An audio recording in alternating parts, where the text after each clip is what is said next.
रुद्राचार्य के शिष्य, अरे आज ही तो आपका विवाह हुआ है। आपके हाथ में बंधे मदन कल अभी ज्यों के त्यों है। शरीर पर धारण किए गए वस्त्र अति कीमती है। वस्त्रों पर छिड़के गए इत्र की खुशबू सर्वत्र फैल रही है। आपकी आंखों में एक प्रकार का नशा छाया हुआ दिखाई दे रहा है। इस नशे में आप मित्रों के साथ गलती से अथवा जानबूझकर उपाश्रय में पहुंचे।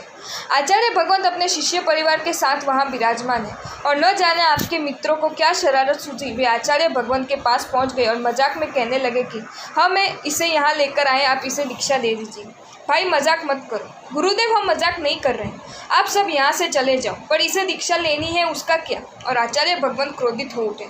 आप लोग कुछ समझते उसके पहले आचार्य भगवंत ने आसान से खड़े होकर आपकी और शीघ्रता से आकर आपको पकड़ लिया है। आचार्य भगवंत के इस उग्र स्वरूप को देखकर आपके साथ आए आपके मित्र तो भाग गए, पर आप छूट नहीं पाए।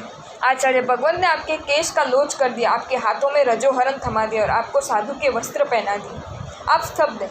क्या सोचा था और क्या हो गए। सुबह तो स्त्री का पति बना था और अभी प्रभु का संयमी बन गया। पर भले ही मैं मजाक में और अनिच्छा से इस जीवन में आ गया हूँ, पर अब तो प्राणों का बलिदान देकर भी प्राप्त इस पवित्र जीवन को मैं नहीं छोड़ूंगा, ये निश्चित है। इस दृढ़ संकल्प के साथ आप गए हैं गुरुदेव के पास।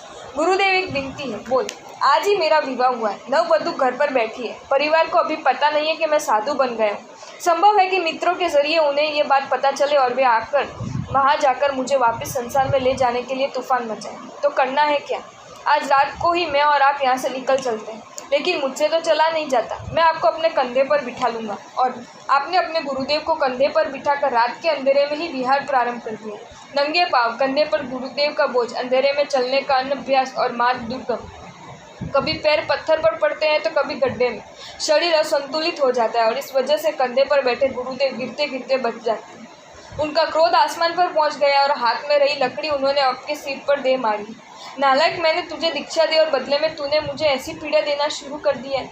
बार बार सिर पर लकड़ी के प्रहार पड़ रहे। ताज़ा ताज़ा लोच किए गए मस्तक से खून की धारा बह निकली।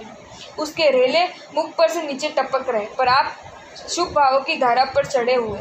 विश्व में जिसे सर्वोत्तम, सर्वोत्कृष्ट और सर्वश्रेष्ठ कहा जा सकता है, ऐसे संयम जीवन का दान करने का अनंत अनंत उपकार जिन गुरुदेव ने किया, उन गुरुदेव की समाधि में निमित्त बनना तो दूर, उनके संकलेश में मैं अभी निमित्त बन रहा हूँ। इस जन्म में मेरी मुक्ति होगी। गुरुदेव, मैं नीच हूँ, अयोग्य हूँ, कृतज्ञ हूँ, आप मुझे क्षमा कीजिए। आप चाहे तो मुझ पर लकड़ी के और प्रचंड और प्रहार कीजिएगा, पर अपने हृदय में से मुझे दूर कभी मत करिएगा। मैं आपके ही हूँ और सदैव आपका ही रहूँगा। मुनिवर, शुभ भावों के प्रवाह में आप आगे और आगे बढ़ते जा रहे हैं और शुभ भावों के इस प्रवाह के बीच रात्रि के घने अंधकार में रक्त से सने मस्तक से आप केवल ज्ञान की प्राप्ति कर चुके हैं। इस वृत्तांत को शास्त्रों में पढ़ते हुए मन में ये विचार आ गया कि धन्य है वह आत्मा जिससे उस फल आपको देखा होगा। धन्य है वह दृष्टि जो इस मंगल फल की साक्षी बनी होगी। अगर आपको ये वीडियो अच्छा लगा हो तो इस वीडियो को लाइक करें और मेरी channel Jain facts and stories को सब्सक्राइब करें। धन्यवाद।